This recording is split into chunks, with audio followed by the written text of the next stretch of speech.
नमस्कार दोस्तों, मैं सौरभ एडी गाता गणित में आप सबका स्वागत करता हूं। अलजेब्रिक एक्सप्रेशंस का फिफ्थ लेक्चर है और इस फिफ्थ लेक्चर में हम लोग काफ़ी इंपॉर्टेंट चीज़ें देखने वाले हैं, जिसमें से सबसे पहले चीज़ जो हम लोग देखेंगे that is algebraic identities.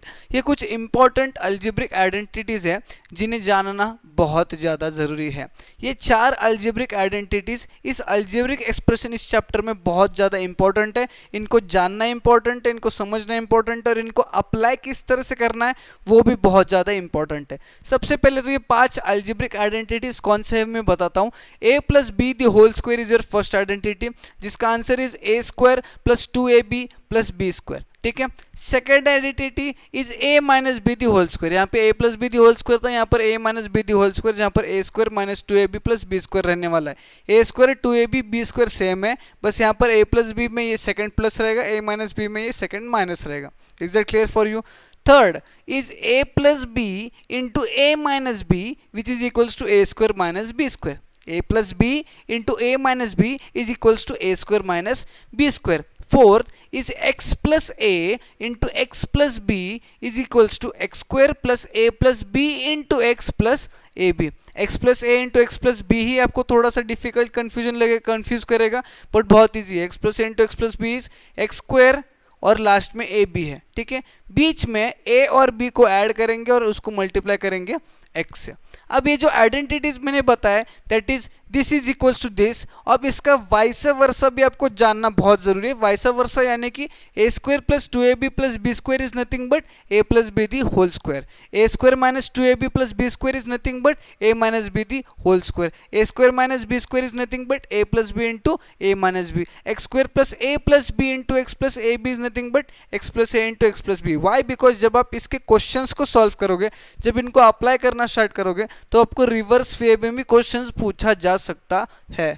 Next topic is application of algebraic identities. अब जो अलजेब्रिक आइडेंटिटीज 4 आइडेंटिटीज जो हमने पढ़े थे, उन आइडेंटिटीज को क्वेश्चंस को सॉल्व करने में, अलजेब्रिक एक्सप्रेशन के क्वेश्चंस को सॉल्व करने में किस तरह से यूज करना है वो मैं आपको बताऊंगा। हर एक आइडेंटिटी का एक एक क्वेश्चन सिंपल वाला मैं अभी आपको यूजुअली बताऊंगा, ताकि मैं आपको समझा पाऊं कि उसके पीछे का कंसेप्ट क्या है। जब हम लोग सॉल्व करेंगे ना सारे क्वेश्चंस, तब मैं सारे टाइप के क्वेश्चंस आपके सामने ले आऊंगा।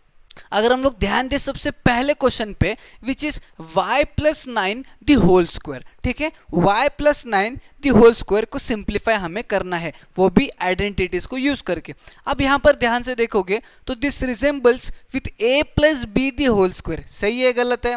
सही है। तो मैं सबसे पहले क्या करूंगा, यहां पर लिखूंगा a plus B the whole square is equals to a square plus 2ab plus B square लिखा मैंने।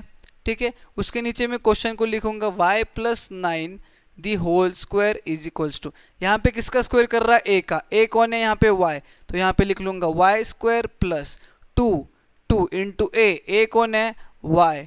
b कौन है? 9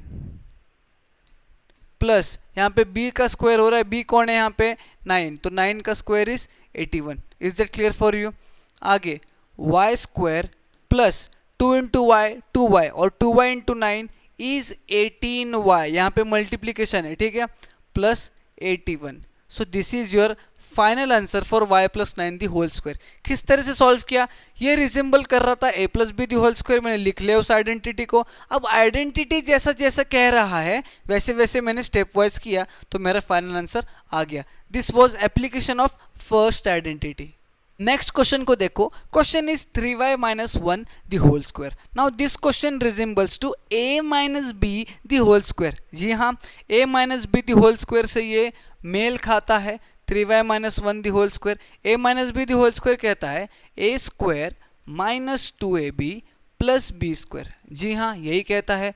अब यहाँ पे हम लोग क्वेश्चन को लिखेंगे 3y minus 1 the whole square. यहाँ पे किसका स्क्वायर करने बोल रहा है? a का। a कौन है आपका? 3y। तो 3y का स्क्वायर करना है स्क्वायर, फिलहाल मैंने लिखा है 3y का whole square minus 2 into a कौन है? 3y। b कोण आहे? 1 आहे प्लस b कोण आहे? 1 आहे आणि 1 चा स्क्वायर काय असणार आहे? 1 ओनली। ओके। अब 3y का होल स्क्वायर, 3 का स्क्वायर इज 9, y का square is y square minus 3 2 जार इज 6 और ये y as it is plus 1 का स्क्वायर इज 1। तो this is your final answer. a minus B the whole square को रिजेंबल कर रहा था, मैंने a minus B whole square identity लिख दी और जैसा आइडेंटिटी कह रहा था वैसे मैंने स्टेप्स में सॉल्व किया, मेरा आंसर 2 स्टेप्स में आ गया। दिख रहा है उतना ही इजी है, बस आपको दिक्कत कहाँ पे देने वाला है, इस क्वेश्चन को कॉम्प्लिकेट करा जाएगा, बट जिस तरह से आइडेंटिटी आपको कह रहा है उसी तरह से वही सारे रूल्स आपको लगाने हैं। At the end of the day आपका फाइनल आंसर सही ही आने वाला है। नेक्स्ट जो क्वेश्चन हमें देखना है that is 2x plus 1 into 2x minus 1। अब ये कौन से आइडेंटिटी से मेल खाता है, a plus B into A minus B. कौन से आइडेंटिटी से मेल खाता है, a plus B into A minus B which is A square minus B square. तो हम लोग यहाँ पे वही आइडेंटिटी लिखेंगे। आइडेंटिटी कहता है a plus B into A minus B is equals to A square minus B square. अब आप पूछोगे सर कैसे आइडेंटिफाई कर लेते हो आप, ये a plus B into A minus B ही है। अब देखो यहाँ पर 2x और 1, इसको अगर हम लोग a और b कंसिडर कर रहे हैं तो यहाँ पर भी a और b सेम ही है, बस डिफरेंस कहाँ पे आ रहा है, उन दोनों के बीच में जो साइन है वहाँ पर एक जगह प्लस है एक जगह माइनस है। तो ऐसा कंडीशन आने वाला, एक ही केस ऑफ सिनारियो है, एक ही identity that is a plus B into A minus B which is equals to A square minus B square. तो यहाँ पर हमारा a plus B is 2x plus 1 into A minus B is 2x minus 1 is equal to, यहाँ पे बोलता है a का square कर, तो a इज आपका 2x, क्या करेंगे 2x का स्क्वायर, माइनस बोलता है b का स्क्वायर कर, b इज 1 का स्क्वायर, मतलब b इज 1 तो उसका स्क्वायर, 2x का square is 4x square, 1 is 1, 1 का स्क्वायर इज 1, तो आंसर इज आपका 4x स्क्वायर माइनस 1। समझ में आ रहा है कितना इजी है, एक्चुअली में मैं वही बोल रहा हूँ, यहाँ पे बस आपको क्वेश्चन डिफिकल्ट करेंगे बट जैसे आइडेंटिटी कहते हैं वैसे आप करते जाओगे तो आंसर आपका सही ही आने वाला है। अगले क्वेश्चन को ध्यान से देखते हो तो आपको यह समझना चाहिए कि ये वाला क्वेश्चन किस आइडेंटिटी से रिजेंबल करता है, x plus 5 into x plus 3, x plus 5 into x plus 3, 2 बार x आया है, x के साथ जो नंबर है वो दोनों अलग है, यानी कि ये रिजेंबल करता है उन 4 आइडेंटिटीज में से लास्ट वाला identity which is x plus a into x plus B. जी हाँ आप सही थे, x plus a into x plus B से रिजेंबल करता है। और ये आइडेंटिटी क्या कहता है, एक्स स्क्वायर करो पहले प्लस a और b को ऐड करो, उसको x से मल्टीप्लाई करो और फिर a और b को मल्टीप्लाई कर दो, a b कर दो। Is that clear for you? ठीक है, चलो तो मैं लिख लेता हूँ x plus 5 into x plus 3 is equals to, पहला तो आएगा x square plus a plus B which is 5 plus 3, a 5 है b 3 है, तो यहाँ पे मैं 5 प्लस 3 करता हूँ, वो बोल रहा है x को मल्टीप्लाई करो तो x कर दिया, और a इंटू बी यानी 5 इंटू 3, 5 इंटू 3 इज 15, ये आ जाएगा x square plus 5 plus 3 is 8 into x 8x plus 15। So this is what you get your final answer. बस क्वेश्चन को देखो किस आइडेंटिटी से रिजेंबल कर रहा है, सारे के सारे आंसर्स आप इजीली फाइंड कर पाओगे with the help of identity. तो आई होप आपको एप्लीकेशन ऑफ आइडेंटिटीज में कोई डाउट नहीं होगा, ठीक है। इससे डिफिकल्ट क्वेश्चंस पूछे जाएंगे, सारे क्वेश्चंस को हम लोग देखेंगे जब हम लोग क्वेश्चंस को सॉल्व कर रहे होते हैं। यहाँ पे आपको आइडिया आ चुका होगा कि किस तरह से सॉल्व करना है। अगली चीज जो हमें देखनी है that is factorisation of algebraic expressions. Algebraic expressions का फैक्टराइजेशन हमें करना है। अब यूजुअली जब आप एलसीएम, एचसीएफ ये सारे मेथड से सॉल्व कर रहे होते हो तो आप कुछ फैक्टर्स निकालते हो। फैक्टर्स जैसे कि अगर मैं आपको बोलता हूँ कि 42 के फैक्टर्स निकालो तो आप इस मेथड से निकालते हो 2 2 जार 4 1 जार 3 7 जार 21 7 1 जार 7, यानी कि 42 के फैक्टर्स कौन है 2 इंटू 3 इंटू 7, यानी कि 2 3 7 उसके फैक्टर्स है।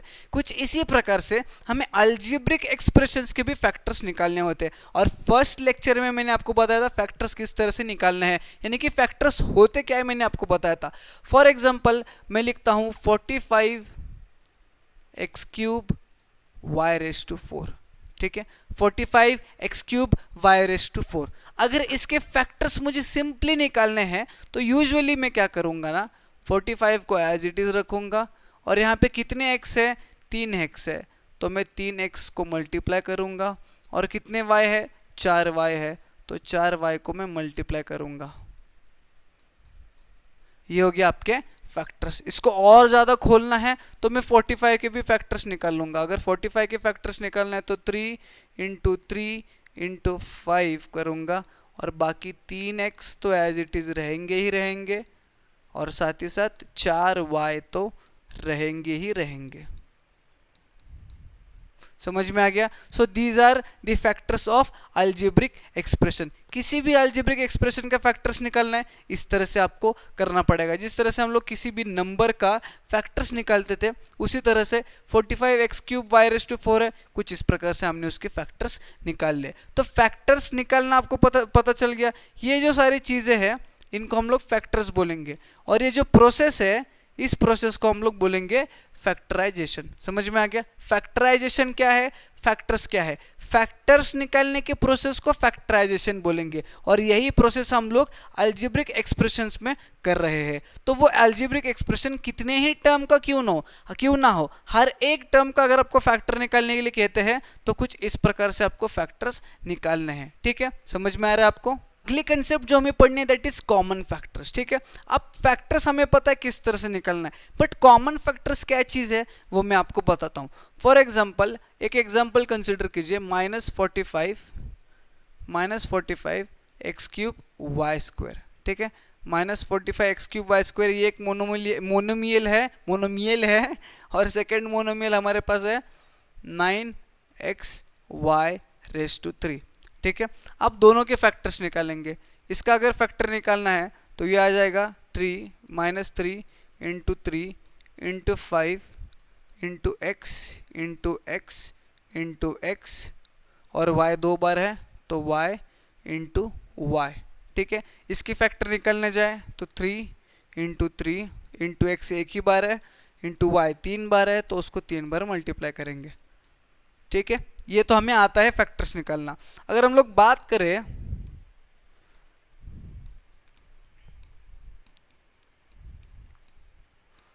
कॉमन फैक्टर्स की, तो अब ऊपर वाले फैक्टर्स और नीचे वाले फैक्टर्स, यानी कि अगर हम लोग ये दो मोनोमियल को कंसिडर करते हैं तो इन दो मोनोमियल में कॉमन फैक्टर्स क्या है, ऊपर के फैक्टर्स में और नीचे के फैक्टर्स में कॉमन ऐसे कितने फैक्टर्स है। देखो यहाँ पे कितने y है, 2, तो यहाँ पे क्या 2y है क्या? जी हाँ, यानी कि ये 2y कॉमन हो गए, तो मैं y × y लिख लेता हूँ। यहाँ पे कितने x है? 3, यहाँ पे कितना x है? 1, यानी कि एक x कॉमन है, 1x लिख लिया मैंने। यहाँ पे कितने 3 है? 2, यहाँ पे कितने 3 है? 2, तो 2 3 लिख लिए। तो this is your common factor. अगर आप इसे मल्टीप्लाई करते हो 3 3 9xy², so 9xy² is your common factor for these two considered monomial. Is that clear for you? समझ में आ रहा है आपको कॉमन फैक्टर किस तरह से निकालना है? अब ये मोनोमियल की बात है। अगर आपको बाइनोमियल दिया जाता है तो बाइनोमियल का कॉमन फैक्टर भी किस तरह से निकालना है अभी मैं आपको बताता हूँ।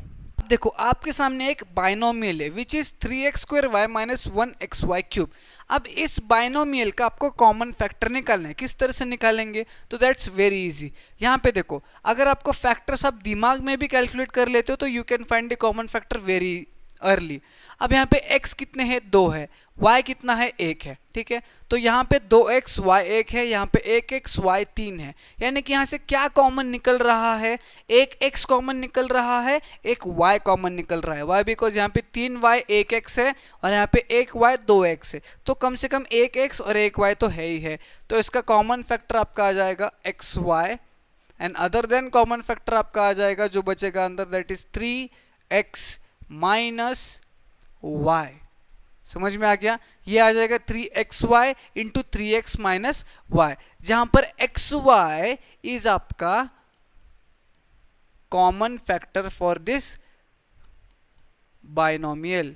It's your common factor for this binomial. अब ये कॉमन फैक्टर हटाने के बाद जो बचेगा that is written in this bracket. Is that clear for you? अब जिस तरह से बाइनोमियल में हम लोग फाइंड आउट करेंगे वो ट्राइनोमियल और पॉलिनोमियल में भी सेम तरीके से फैक्टर्स जो है वो फाइंड आउट करेंगे, उसमें से कॉमन फैक्टर्स को हम लोग बाजू में निकालेंगे। आई होप आज जो मैंने पढ़ाया आपको सब अच्छे से क्रिस्टल क्लियर समझ में आ चुका होगा। अगर समझ में आ रहा है ना जो कुछ भी मैं पढ़ा रहा हूँ तो एक लाइक ज़रूर कीजिएगा और अपने फ्रेंड्स तक शेयर कीजिएगा। नहीं हो तो चैनल को सब्सक्राइब करके जाइएगा। हम मिलेंगे न्यू वीडियो में।